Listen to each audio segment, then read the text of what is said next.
Sudah tanda tangan kontrak tapi belum diumumkan. Bikin penasaran saja Ketua Umum PSSI Erick Thohir ya. Di salah satu podcast beliau menyatakan bahwa Direktur Teknik PSSI ya atau Technical Director sudah tanda tangan kontrak. Tapi tidak dijelaskan siapa orangnya dan bagaimana dan kapan akan diumumkan. Bikin penasaran.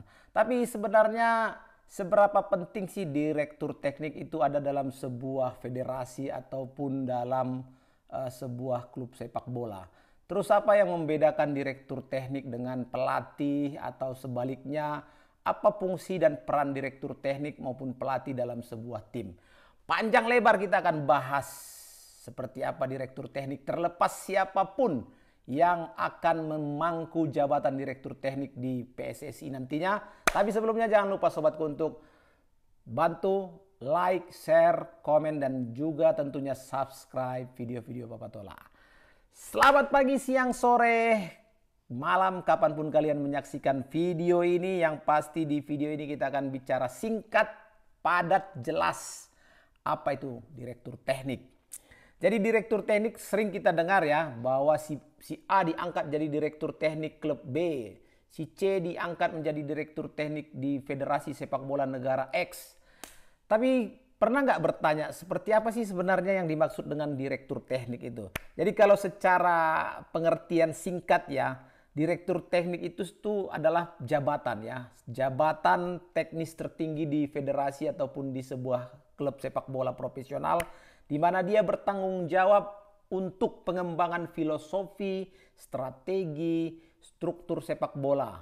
Baik nasional kalau dia direktur teknik federasi maupun sepak bola, struktur sepak bola klub kalau dia adalah dirtek sebuah klub. Dan ini mulai dari akar rumput ya, dari akar rumput, grassroots sampai dengan pembentukan tim senior.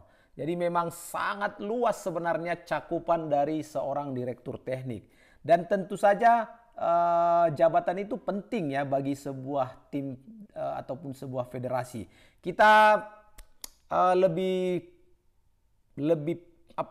kunci saja pembahasan kita ini di masalah Dirtek Federasi Indonesia ya atau PSSI Sepak Bola, Persatuan Sepak Bola Seluruh Indonesia.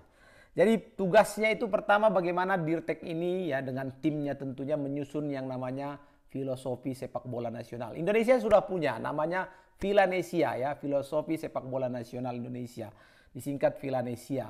Dan tentu ini yang akan menjadi standarisasi ataupun ciri khas atau gaya bermain khas Indonesia mengacu pada Filanesia. Dan ini sudah dipakai oleh negara-negara lain ya seperti sepak bola Spanyol dengan tiki-takanya, Jepang dengan kecepatan dan disiplin, dan tentu banyak lagi warna-warna lain dari sepak bola di berbagai negara. Nah, selain menyusun pondasi filosofi, tentu kemudian menyusun pedoman-pedoman bermain untuk semua level ya, mulai dari pembinaan usia dini, kelompok umur 9, 12, 13, 15, 17, 19, 20, 21 sampai 23 sampai senior. Nah, itu menjadi satu rangkaian pekerjaan yang harus dijalankan oleh seorang dirtek. Makanya dirtek itu nggak bisa dikontrak setahun, 2 tahun, 3 tahun. Itu aneh kalau ada sebuah federasi sepak bolanya kontrak setahun, 2 tahun. Ya minimal 5 tahun lah. 5 tahun, 10 tahun baru kelihatan warna ataupun hasil dari kinerja yang dilakukan oleh dirteknya tersebut. Nah, selain daripada menyusun filosofi, tentu harus juga seorang dirtek mampu mengembangkan kurikulum kepelatihan. Membuat standar lisensi kepelatihan ya, membina dan melatih dan membina instruktur di berbagai wilayah. Agar apa? Agar tetap bisa mengacu kepada filosofi sepak bola nasional tadi. Selain itu udah pasti pembinaan usia dini ya, usia yang berjenjang tadi. Dan ini akan menentukan jalur karir pemain nanti ya, dari grassroots, akademi, tim nasional junior ataupun kelompok umur sampai dengan dia bisa menembus tim nasional senior ataupun bermain di klub-klub profesional.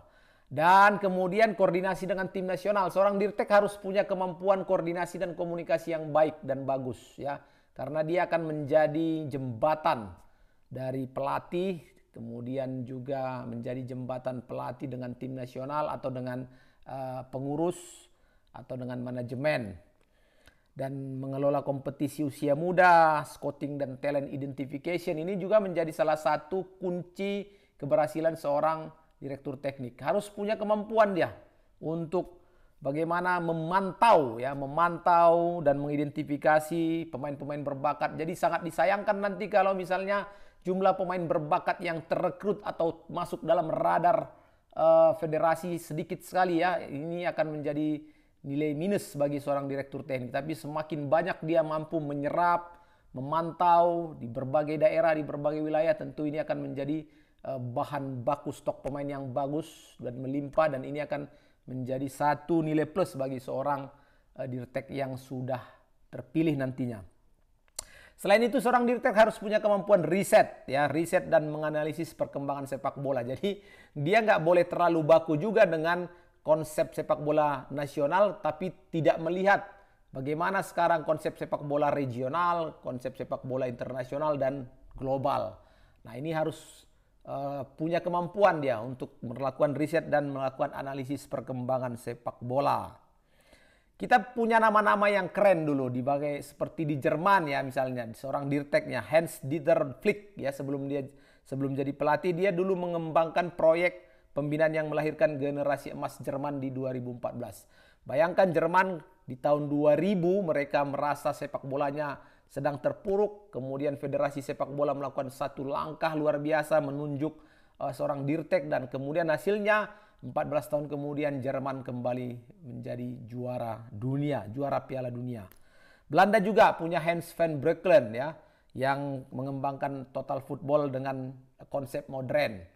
Dan tentu saja Indonesia juga harus segera menunjuk siapa yang akan menjadi direktur tekniknya untuk pengembangan sepak bola ke depan. Jadi minimal seorang dirtek itu punya blueprint lah, minimal 5 tahun. Dia harus sudah tahu mau ngapain ini. Di tahun pertama misalnya mengenai filosofi sepak bola nasional, dia sudah harus bisa merangkai, menyusun ya, bagaimana positionnya, base-nya, high pressing-nya.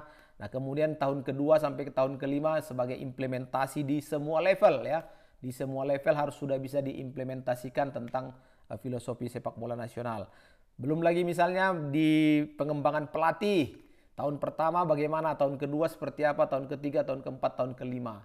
Jadi menurut Pak Patola minimal 5 tahun ya untuk seorang dirtek untuk bisa dia bekerja memenuhi aspek filosofi, pengembangan pelatih, pembinaan usia muda, koordinasi dengan timnas, scouting dan database pemain, belum lagi melihat kompetisi yang berjenjang ya.